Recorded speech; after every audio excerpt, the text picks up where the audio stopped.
Hey guys, this is Gemini, and recently I was doing a couple of fun tier list videos for the All Things Protoss Discord community, and they were pretty fun. It was kind of enjoyable to meme around with them a little bit, and so I thought, why not try to do a couple of more general StarCraft ones to put on my main channel here, and see how they do, and just kind of have some fun with them, and ask you guys what you guys think and all that.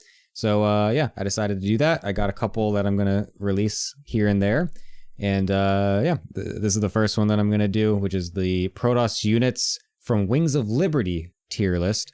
So I thought these ones could be kind of cool because it could bring back some old memories, talk about some old things of what it used to be like way back in Wings, like 10 years ago, essentially.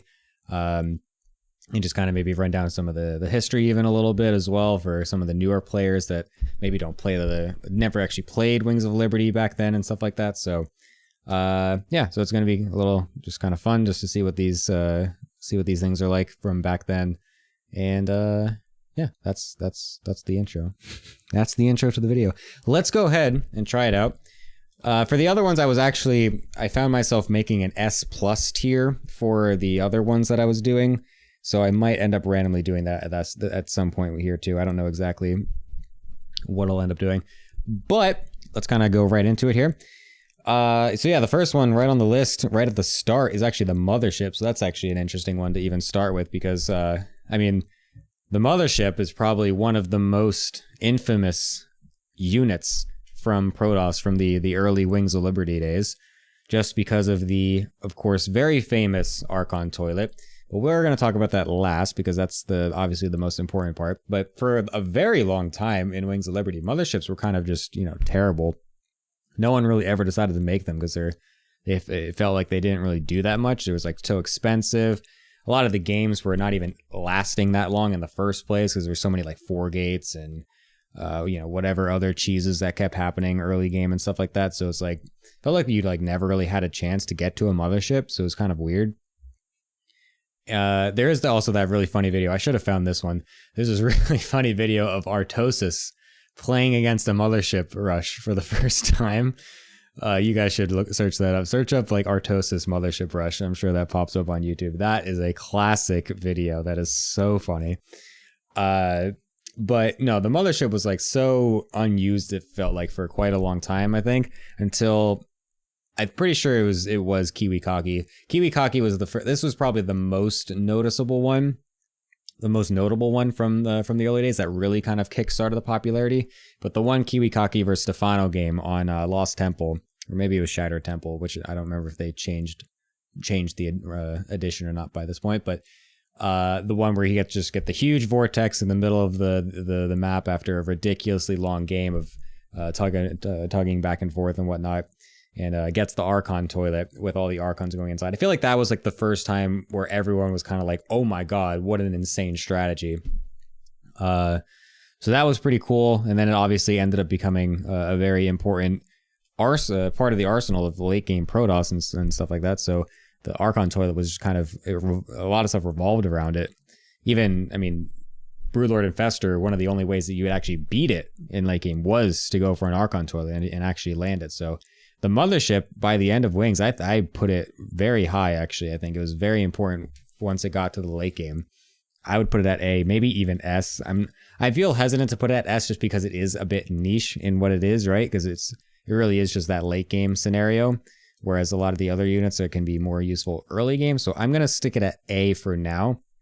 But yeah, I mean, the Mothership is just such an iconic unit from the Wings of Liberty days. I mean, we obviously have the very, very famous moments from the super insanely close and just ridiculous series of the MVP Squirtle GSL Finals, where the Mothership comes in from the side to get the flanking vortex on all of the BCs, gets the Archons inside, the Void Rays come in from the top as well. I'm just going to let Tastos just take it here.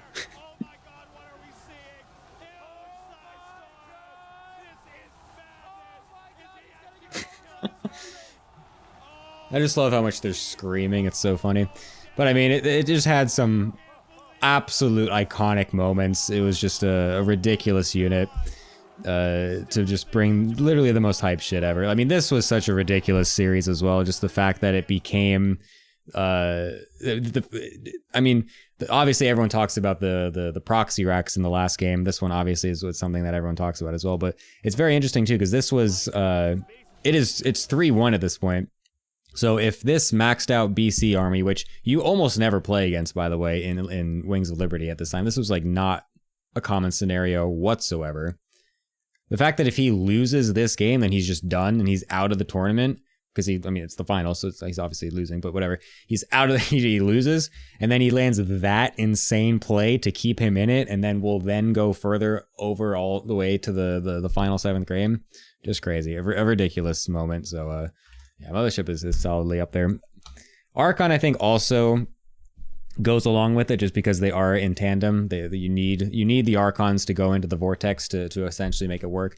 If in case you guys don't know this, the way that it did work is that everything gets sucked into the vortex. It doesn't die, but it gets, just sucked in there for a certain amount of time, so it can't participate in the fight. But when it came out of the vortex, then it was all super clumped in the tiny area. So like once the units all come out, you can see that they're all completely clumped together here. Like they're literally all in the same exact spot. So then the Archons pop out underneath the air units, and so they get ridiculous splash damage over everything. And that's why you see all the storms coming out as well at the same time, and MVP's drastically trying to split up all the BCs before they die, but it's, just it's not possible to get them out. So, yeah, just, you need to have the Archons there, otherwise it won't do much, to be honest. So the Archons are kind of a key part of that, so I put them up super high as well. They're just good units, I felt like, back then as well. Like, versus Zerg, they're very strong in general.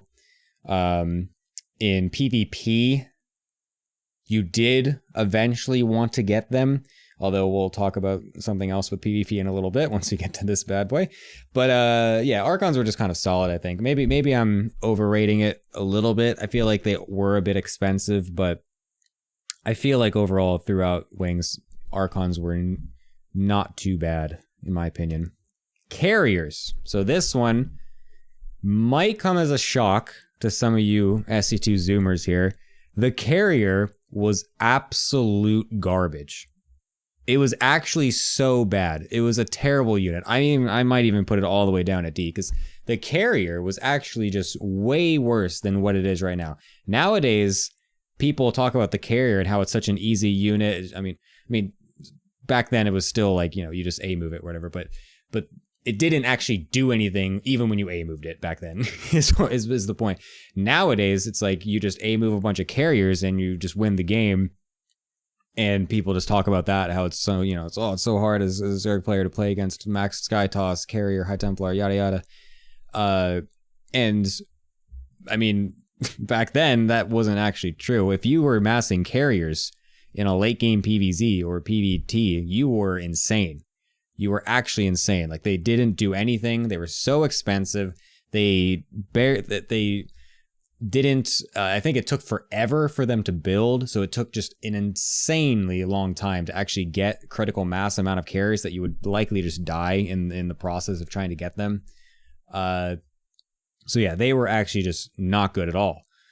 There were obviously some points where people tried to go for them. There's a very famous Genius, I'm just remembering this right now, the Genius versus DRG GSL finals, where he went for some Carrier meme builds. I'm pretty sure he lost. That was on Entombed Valley. Is that map? Entombed Valley is that's what that map is. Pretty sure. I think he lost that game, but he shouldn't have, or something. I can't remember exactly. Regardless, there's still some people toying around with them, and they could work every now and then because they could maybe catch you off guard or something, or you did actually get the critical mass, and they still did good DPS back then. They also still had Graviton Catapult, so yeah. I'm putting the Interceptors along with them because I don't think there's a reason to rate them differently. But yeah, back then Carriers were really not that good. If you were going for late game Carriers as a Protoss, you were kind of like out of your mind. So yeah, Colossus. Whew, all right, straight up there, baby. Bro, Colossi were nuts in Wings of Liberty. They were so much better. they did like, I think it was like 21 damage base per shot, and you did it twice because it has the 2 lasers or whatever, right? So with +3, it was like 25 or 6 damage or something like that with the 2 swipes against everything. It wasn't only against just light like it is right now. It was insane how much damage Colossus did. They were actually so good. So PvP was entirely revolving around Colossus. It was literally just who got the most. If the 4-gate wars didn't end the game or anything like that, and you got to macro, it was literally just who got the most Colossus. Did you win early? No. Then get as many Colossus as you can. The number that you had to get to was, I want to say 9. It was 8 or 9. I'm blanking right now, but it was 8 or 9. You had to get the exact amount of Colossus, and then you would switch into Archons to round it out. But for a long time, before people figured out the exact number, it was basically just how many Colossus could you get, because they just wiped the floor with everything on the ground. It was ridiculous. There were some pretty cool interactions that would happen where some people earlier on figured out ways to make Blink Stalker charge lot actually work, and you would actually work the map and get surrounds and blink past the Colossi and try to snipe them and stuff like that, which was pretty cool back then, because obviously it was much more death ball-y at that time in Wings. So to have situations like that where you would actually be flanking and stuff like that was pretty high level at the point. So that did kind of emerge a little bit, but by the end of Wings, I remember it being just like, it became studied to a fact, where it's like, you get this, you get 8 or 9, I can't remember exactly, Colossi, and then the rest is Archons and whatever else you can put on the ground. And then you made a gigantic arc and went for it and tried to keep your Colossi from getting hit from splash damage too much. So yeah, Colossi were insane in PvP, in PvZ, in PvT and PvZ also. They were just ridiculous. They just did so much damage to everything. Imagine how much they destroy Marines now. Put that to Marauders as well.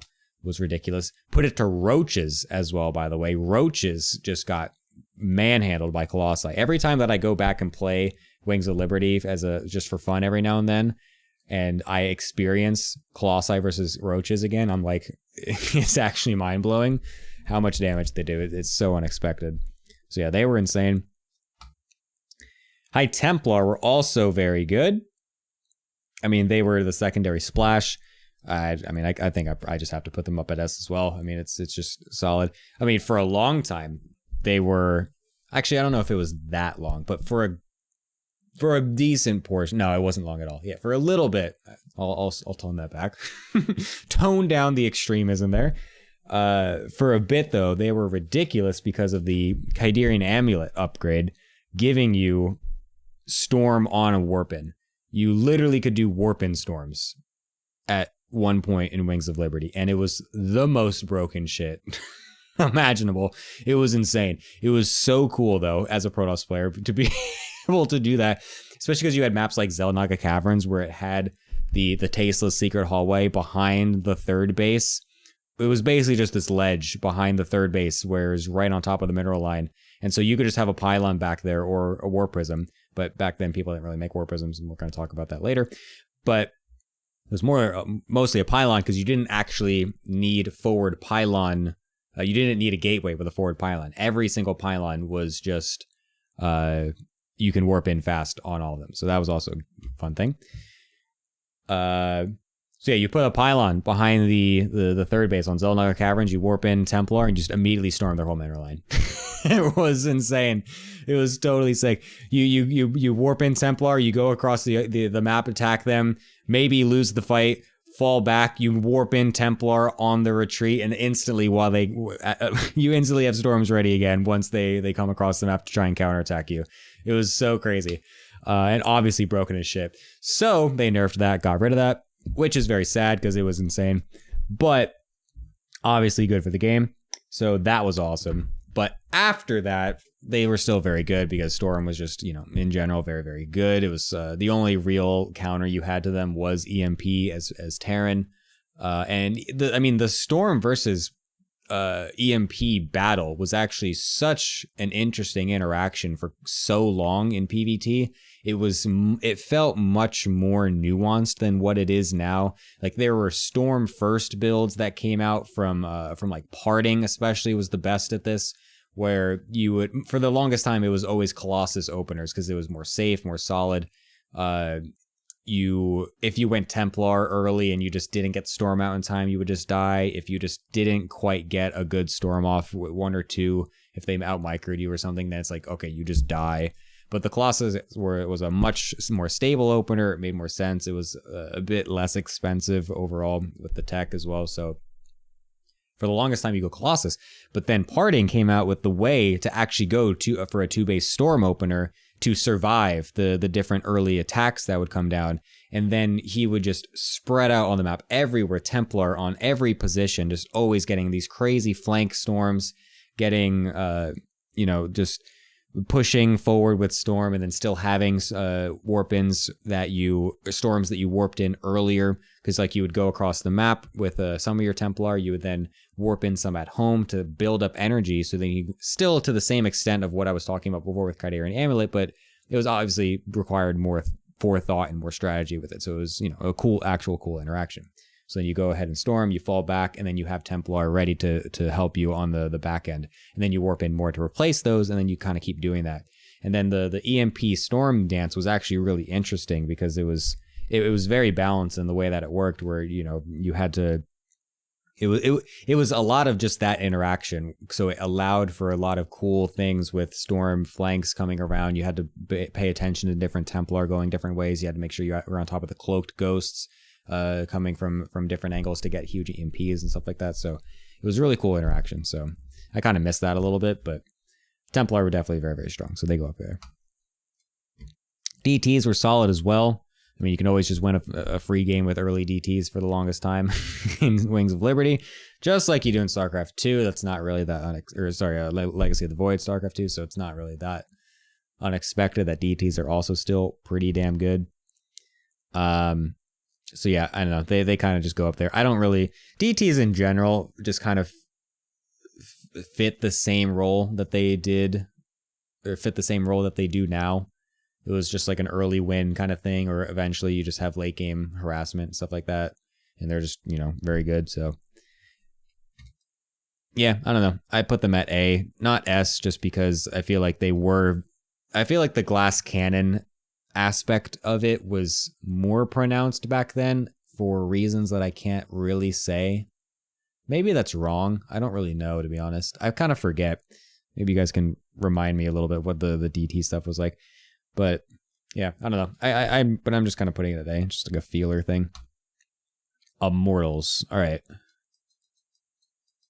The Immortal is kind of a weird unit to place because obviously everyone would go back to think about the Soul Train, where Immortals were super cracked in the Soul Train. But I don't think that the Immortal is the reason why Soul Trains were so broken. And we're going to talk about that in a little bit too. The Immortal was very good with the different barrier that it had, because it would block any amount of damage that was over the threshold, of some damage point. I think it was 10 damage. If the attack was over 10 damage, it limited it to basically just 10 damage. So like if a siege tank is shooting at an Immortal, which is, a siege tank at a, much higher damage than just 10, it would limit it down to 10 as long as the Immortal shield is up. Every single shot, not just the barrier the way it is right now, where it's like it triggers once and then it's on cooldown for quite a while. It used to be as long as the Immortal had shields and it got hit by something that did 10 or more damage, the damage just stayed at 10, which is actually kind of crazy. It was actually a really good passive ability. And so Immortals were actually still very strong in general. The thing is, though, is that EMP would just completely annihilate them, because without the shield, and they didn't get any benefit, essentially, so they were not really great there. And also, it felt like also Hydralisks were not blocked by this this ability as well. I'm pretty sure. That might be wrong. I can't remember exactly, but there was an interaction where like Hydralisks in general were very strong versus someone trying to make immortals in a macro game in the earlier stages of Wings of Liberty. I'm like just like thinking back to like some of the games that I played and just in general, because in general Colossi were just such a better unit to have essentially. Like why would you be massing immortals when you could be just getting Colossi is the thought process, because Colossi just melted everything. They were super long range, so they were always far away from the enemy units. In combination with force fields, which we'll also again talk about, it's like why would you be massing immortals when you could be going Colossi? So the Colossi essentially overshadowed the immortal in a lot of ways in the mid games, and so while the immortal was really good versus mech and was essentially the reason why mech was never good in Wings of Liberty. I can't put it at the same level as a Colossus because there's just no chance that it was that good. I'm feeling like something makes me want to put it at B, but I feel like it should be B, but I feel like maybe recency bias. I'm like actually not fully remembering how good or bad it was, but I still should probably put it up just a little bit because of Immortal, because of the Soul Trains. But again, that's not the reason why they were good. Observers were pretty shitty in Wings of Liberty, not gonna lie. They were not good. They were pretty slow. They took up robo time. That was very important because at this point in time in Wings of Liberty, you had to constantly have robos going to get all your Colossi out as much as possible, because if you didn't, you were dead. So yeah, Observers I'm actually putting all the way down at C. I think the Observer was really bad in Wings of Liberty. So much better nowadays when we have them being faster.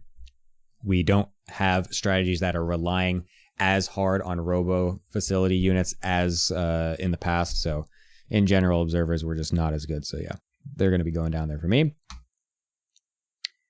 Phoenix, I think, is a solid B. For a long time, they were D. Okay, I might be exaggerating again. I don't know if it was a long time. I should stop saying that. For a certain point in time, they were D because they actually weren't able to shoot while moving. That got patched in at some point in Wings of Liberty. And up until that point, they were utter garbage. Terrible units. Once that got added, then they became quite good. But they only became good versus Mutalisks. There was no other reason that you would make Phoenix, essentially. Versus Terran, I mean, there's no reason to go Phoenixes because you had Void Rays. There's no reason to go Phoenixes versus a ground Zerg player, because why would you do that when you could just make Colossus? And versus Protoss, why would you go Phoenixes when you're getting 4-gated? And then why would you transition into Phoenixes when the person's going to just make a bunch of Colossi and kill you?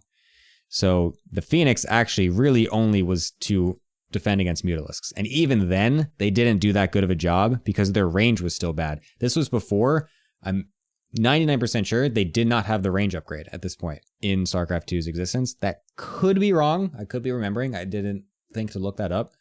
That might be wrong. Regardless, the Phoenix versus Mutant interaction was not good. It never felt very good. And so I'm actually reconsidering and putting it down to C. I don't think it actually even deserves to go up to B.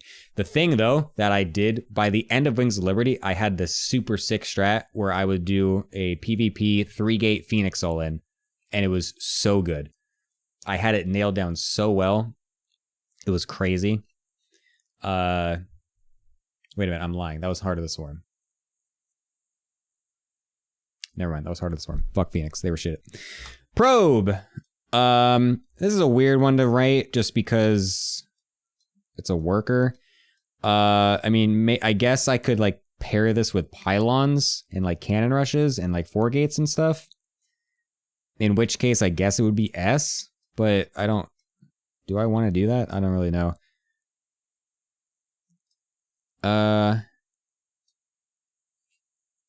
Because like back then, like I was saying, pylons, you didn't need a gateway, or you didn't need to put it next to a nexus to get the fast warping ability. It was just always fast.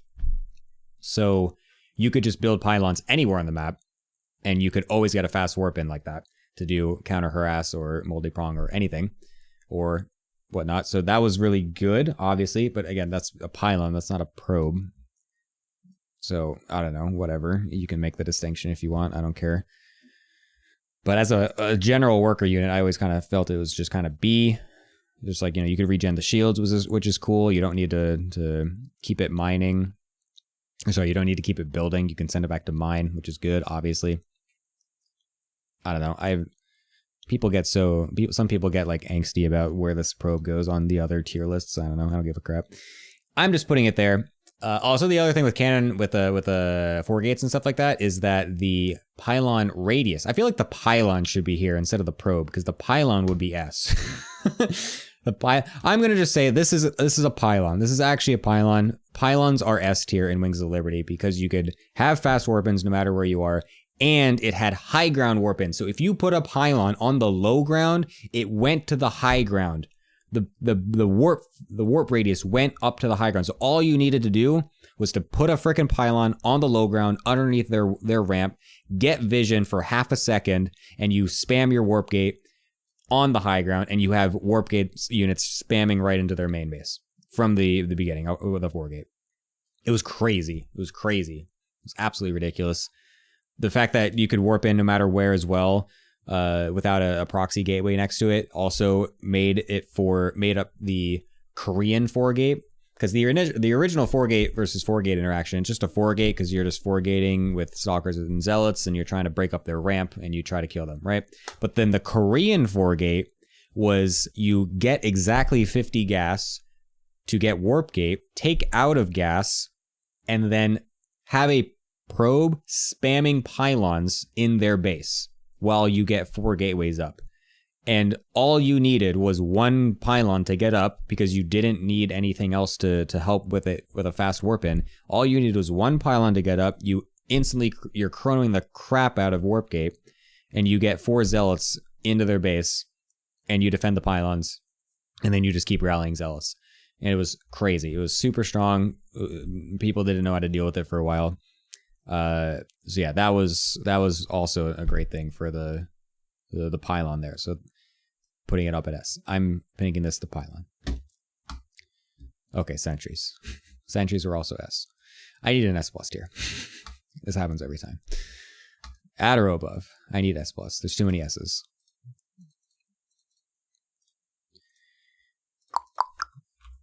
S+. Nice.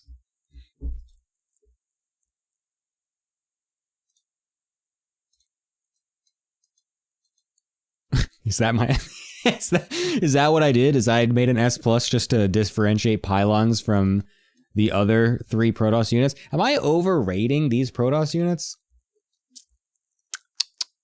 I don't think I am. I feel like that is actually correct. Colossi in general were still very favored over Templar, I feel like. Because you never went Templar in PvP as well, but Colossi was every matchup. Yes, okay, I like this. I like this a lot. I like that. I like that distinction. So, sentries. Sentries. Oh my god, guys. You don't even understand. Anyone that has played StarCraft 2 only from Legacy on, you guys don't even understand how good sentries used to be. Oh my god, it's insane. Sentries were my favorite unit ever from the beginning. Ever since I saw the initial battle report on Scrap Station with the Nullifier, which is what the sentry was called before sentries were sentries. They had a slightly different model as well. Ever since I saw that, I was like, oh my god, that unit's so sick. I want to play that race. That looks so cool. That looks so cool. Being able to force field things and make cool plays with that was such a crazy idea to me. It was so fun. It was so interesting. And it was so good. Sentries are so insanely strong in Wings of Liberty. There's no counters, essentially, to force field, except for wait for them to go away or EMP. So in PvP, okay, or massive units, sorry, because massive units did trample them. But that wasn't usually ever, you like never saw that. except for this scenario, because in early game PvP, they're super good, because that is how we eventually figured out how to defend 4 gates, is getting sentries in the proper time and being able to force field their units out. But then people came up with 1-base Colossus builds, which, I mean, well, 1-base Colossus builds already did exist, but once people figured out how to defend 4 gates with warp, with sentry force fields, then people just started doing the 1-base Colossus all-ins again, because then the Colossus can break the force field and still allow you to get up the main ramp. So that was cool. But yeah, they helped with that. PvT, obviously, helping to wall off ramps was super sick. Being able to get a force field around the bio units to trap them, to let your Colossi go ham on all of the clumped up bio was insane. Same exact reason for PvZ. In fact, I got a great example of this here. Found it. Which is a classic here. Getting a force field donut all around the roaches. Everything is stuck. This isn't with Colossus, but, you know, the same idea. It doesn't matter. There's your forward pylon as well. But, yeah, there's no counter, because in PvZ you don't have you don't have Ravagers to bile the force fields away. This is a classic with Cruncher throwing out the smiley face to Idra as he's beating him out of the tournament. See you later, Idra. Getting knocked out. The curse. Oh, indeed, the curse of South Korea continues. The Korean players and yeah. So yeah, sentries were just whack. Totally awesome units. There was almost no counters to the force field, so it was super good. For a while as well, I keep saying for a while, for a certain point in time. For a certain point in time, the sentry damage was also 8, but it got removed or bounced down to 6. When it was 8, it was also just the greatest unit ever. Like it did so much damage, it was insane. So they nerfed that as well.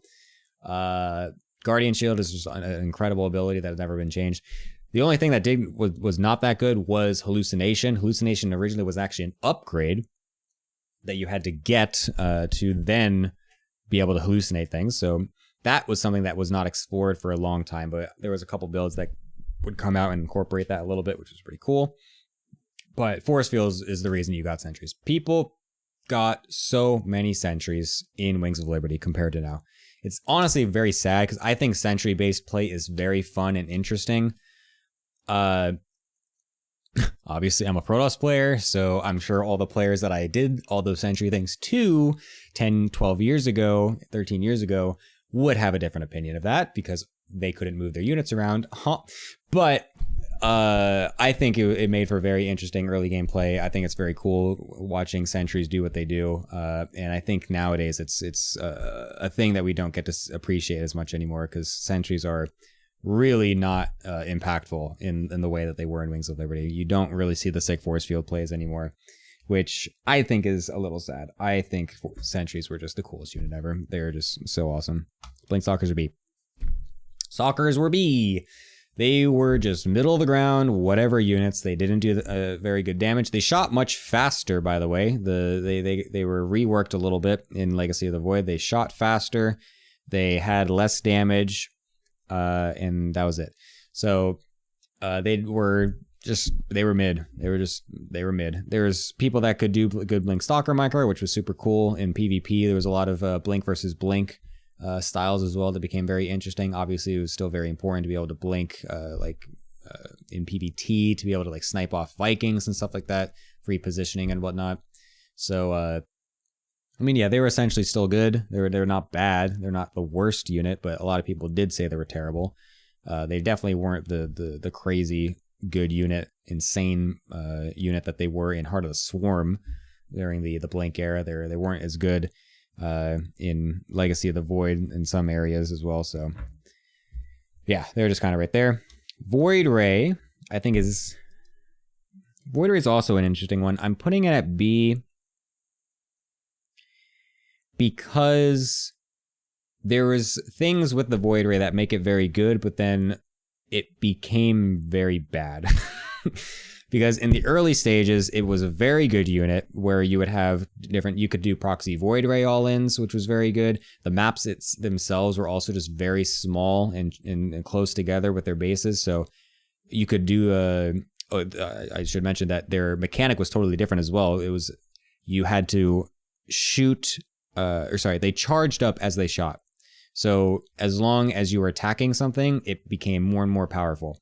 And so what you would do is you would basically, you would charge hop is what it was called. You would charge hop your void rays to make sure that they always have the maximum charge when you're going to attack them. So when you're doing some kind of early one base all in, a lot of these maps also had rocks on them. So you could, I remember on one map specifically on Delta Quadrant, if you were in the correct positions, you could actually proxy a Stargate in a comfortable location that wouldn't get killed or scouted very easily, charge it up on rocks near your base, stutter step it to charge it, keep it charged, go to your opponent's rocks and stutter step to keep it charged, and then end up in their base with a fully charged void ray. So there was really cool interactions like that would happen, but it made void ray all-ins very strong for a certain amount of time before people figured out how to defend them and whatnot. Going void ray Colossus was also an incredibly strong strategy for a good point in time of Wings of Liberty. For a very decent portion of the early stages of Wings, it was a lot of just Void Ray Colossus. People just kind of turtling back on Colossus and making a lot of Void Rays to help round it out. It was very difficult to deal with. And this is why I'm putting it above the Phoenix too, because like I said earlier, it's like, why would you make Phoenix against Vikings when you can just make a bunch of Void Rays to help complement your Colossi? Because there's like the Void Rays just dealt so much damage so quickly once you got a good amount of them. The Vikings couldn't do anything. And then the Vikings had to pick between the Colossi or the Void Rays. It was really difficult. And then you have your gateway units rounding out the ground as well. So, yeah. So Void Rays, for a good point, were pretty good. They really started to fall off towards the end of Wings of Liberty, I would say. I think they just became not as good in general. So that's why I'm putting it much further down, though. All right. I'm going to save the War Prism for last because that's also one of my favorite units. Zealot also would go into B. So this was the general problem with Protoss back in Wings, is that people just thought that gateway units were just kind of not great. So, I mean, you could do different all-ins and stuff like that with them, and it was great like that, but it basically was just like, gateway units are not good. You need splash, you need high-level units to be able to compete with any type of mid or late-game army. And so, yeah, Stalkers, Zealots were essentially your real only gateway army. Adepts didn't exist, obviously. Sentries, obviously, were still very good, but that's more for the early and mid games, not for the later mid game and then late game. You don't make sentries in that scenario. There's very little use for that in that context. So, yeah. So, Stalker Zealot was just not that great. Zealots didn't have the on-hit charge. They were much slower than they are with the charge now. Nowadays, we get the extra charge, the actual charge, and then their just base movement speed is much faster, which is a pretty recent addition to StarCraft 2. At the beginning of Legacy of Void, they had the on-hit. So once they charge, they would deal damage as well, but that eventually got removed because that was very strong. But none of that existed, essentially. It was literally just the charge. They would just charge forward and attack, which, I mean, it was fine, but it was just not, it was not great in combination with a lot of other things. So Protoss was very reliant on the heavy hitters in the late game to be able to really do anything. So yeah, that kind of rounds out there. Okay, the Prism. So this has a lot of interesting history as well. The War Prism basically was unused for a pretty good portion. I'm not saying a long time this time, just a pretty good portion of StarCraft 2's history. War Prisms were not well used. Because like I was saying, for a long time, it was a lot of Colossus Void Ray Turtle. It was a lot of just people sitting back, and because they were so scared, because there was no recall, there was no mothership core, there was none of that. If you walk across the map and you get caught, you're dead. You don't have force fields to retreat, you're dead. You don't have Templar back behind you to storm anything, you're dead. So people were very scared to walk across the map. They didn't want to die, so there was a lot of turtling. They just wanted to get something safe and solid, a big death ball to be able to kill someone with one big push, and yada yada. So for a long time, people just didn't even think to get Warp Prisms. Like, there was no, why would I try to do Warp Prism harass when I can just be making more Colossi, making more Void Rays, making, whatever. But eventually, some people started to do this. White Raw was one of the original ones that really started to do it from the very, very early stages, which was why I really liked White Raw as one of the first players I really, really paid attention to. He would actually do Colossus drops on like Lost Temple and like Wings Beta and stuff like that. So he was definitely one of the early experimenters. But still, he was like the odd one out. He didn't really do it as either that consistently in tournaments. It was hard to do. So it was mostly like kind of, toying around with it and stuff like that. But the person to really, really start it was Liquid Hero. Cue my fanboying for Liquid Hero. Don't worry, I'm not gonna go crazy on you guys right now. But no, yeah, Liquid Hero was the guy that really started to use Warp Prisms it seemed like they were meant to be used, doing Warp Prism harass all over the place. But it was just not as commonly used for a very long time. And they also did not have the longer pickup range that we do now have as well. So that was a big limiting factor in how good they were. So you didn't see the crazy Warp Prism Immortal micro as much like you did during like the 2018 days of Legacy of the Void, because it was much more difficult to do it. And people's micro was just in general worse. But you did still have some pretty cool instances of it, which you can see here. This is like the first time ever I remembered seeing this type of micro, and this was such a mind-blowing moment to me. I'm gonna just play this, and you guys are gonna laugh your asses off though, because it's such a ridiculous looking thing when you look back at it.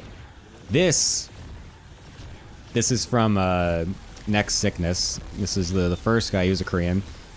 This is the first time that I think that I personally, and I think a lot of others, really saw like War Prism Immortal micro. And it just looks so derpy. But this was like, when we saw this was like, oh my god, like what the hell? That was crazy. Like, cause he is like dodging the shots a little bit. He doesn't do it every single time, but like at one point, like here, he starts actually dodging the roach shots and stuff like that. And it was like, oh my god, that's crazy. He's taking 0 damage right now with this micro. This is ridiculous. But obviously nothing else is happening when that's happening. It's just literally just sitting the prism completely still, because you don't have the pickup range and whatnot. But no, when this happened, like back then, it was actually pretty crazy. It was a ridiculous scenario that we've never really seen that much anymore. So that was really cool. But it eventually, started to become more than what that little clip showed. You would actually see some micro that looked a little bit more like what we saw during like the 2018 Prism Immortal days, from when that was like a very common way that we were defending all the Zerg pushes and stuff like that. But it was much harder to do it, because you needed the Immortal to be directly underneath the Prism. And if you did a little miss micro like that, where you're like, oh, you tried to click on it, but you didn't quite get it, it's got us do the deceleration to get over to it. It was really difficult. People, again, just weren't as good with the micro mechanics to pick them up in the most efficient way and stuff like that. But this game was like such a crazy game back in the day, because Life is the opponent, and as anyone knows anything about Life, he was an extremely good player, very obviously controversial, but he was just a super good player. He was so good at aggressive early mid games of just flooding constant units at you and just being so difficult to defend.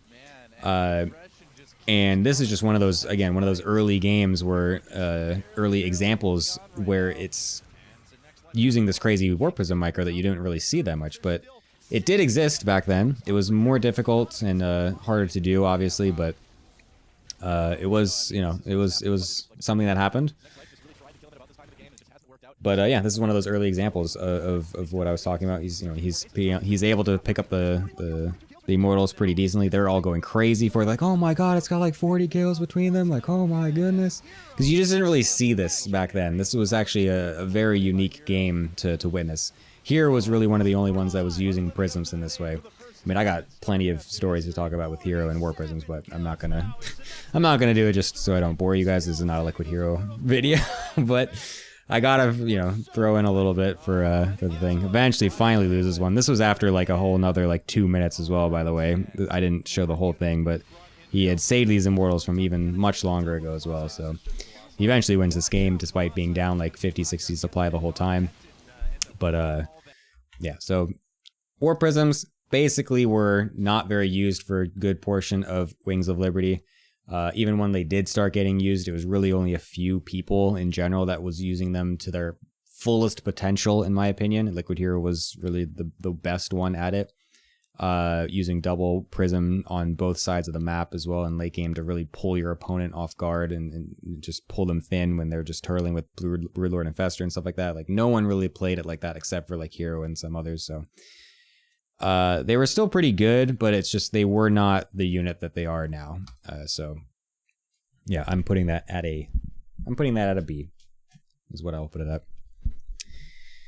And I guess that's gonna do it. That's everything. There's much fewer units in general overall compared to Legacy of the Void. So no, I think I quite like this one. I do enjoy this this setup I have here. I think it's pretty solid. I don't know. Maybe this DT thing. I don't know exactly where this DT one should go. But again, I put the probe to be actually pylons, not probes. And yeah, I like the distinction between the Colossi and Templar. I think Sentries were just an incredible unit. Carriers were garbage. And yeah, that's going to be that. That's my ranking. I'll put the links to the different tier lists that I do in the description as well. So if you guys want to play around with it yourself, you can. But let me know in the comments what you guys think. If my ranking is shit, if you think it's awful, if you think it's pretty good. If you move anything around, if you'd move anything around, let me know. I'm curious. And I'm going to do a couple of these as well. I'm going to do one for each race. So stay tuned. I'll do one for Wings of Liberty, Terran, and Zerg. And then I might do it for Heart of the Swarm as well even. But I got some other ideas too that I want to do. So it's we'll see what happens. So regardless, long video, I know. But if you watched through it, appreciate it. Feel free to just subscribe, smash the like button, all that good stuff. All those things YouTube people say. And I will see you in the next one. Thanks for watching. See ya.